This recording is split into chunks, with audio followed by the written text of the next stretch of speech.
Unsurprisingly, 2 Disney-branded sequels are being nominated this year for Best Animated Feature, those being The Incredibles 2 and today's review, Ralph Breaks the Internet. This is of course a sequel to 2012's Wreck-It Ralph, which is one of the best modern Disney films to come out and one of my personal favourites from the lot. So what do I think about the sequel? It's okay.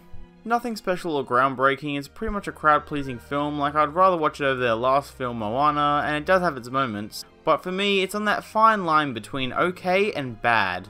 The way they depict the internet in this film can be a mixed bag. It's well designed, which creates a clean and slick aesthetic, there are some funny background gags, and the amount of detail in the world is pretty impressive. But because the film heavily revolves around it, and taking in the fact that it is an animated film which takes longer than live action, it can be really outdated at times, especially towards its target audience. I mean, there are references that are topical like Fortnite and flossing, but then you have references to Miranda Sings and Chewbacca Mom. Hell, they even use the term first rule of the internet, don't read the comments.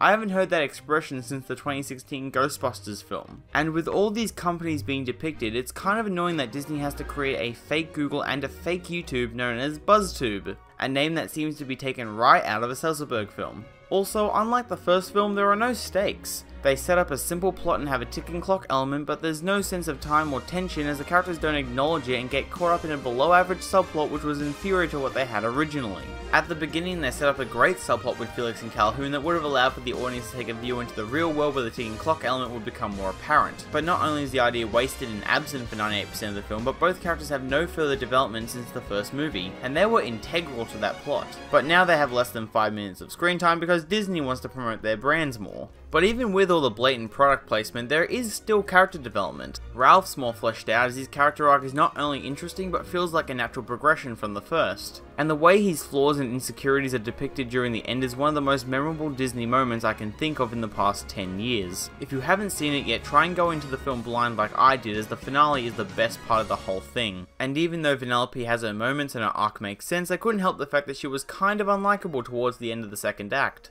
All the supporting actors were okay, some better than others, but no one was that memorable. Maybe Alan Tudyk and Bill Hader's characters who I liked, but that was about it. But I also liked the fact that the majority of the pop culture characters were voiced by the original actors. Animation wise, it's Disney, of course it's gonna look amazing. It's fast paced, has a lot of colour and personality, and the detail is again very impressive, both in how they can pack so much into the world and the amount of detail they can put into the textures, especially the ending. And I do think animation wise it is one of the best in the modern Disney era. But to end this off, Ralph Breaks the Internet is one of the weakest of the newer Disney films. It's not downright terrible, it has some really funny moments and is never boring, but the lack of focus on its narrative and reliance on internet media that had already been outdated before its release has systematically dug this film an early grave, as it turns what could have been a good film into a pandering product of the time which will soon be outdated itself.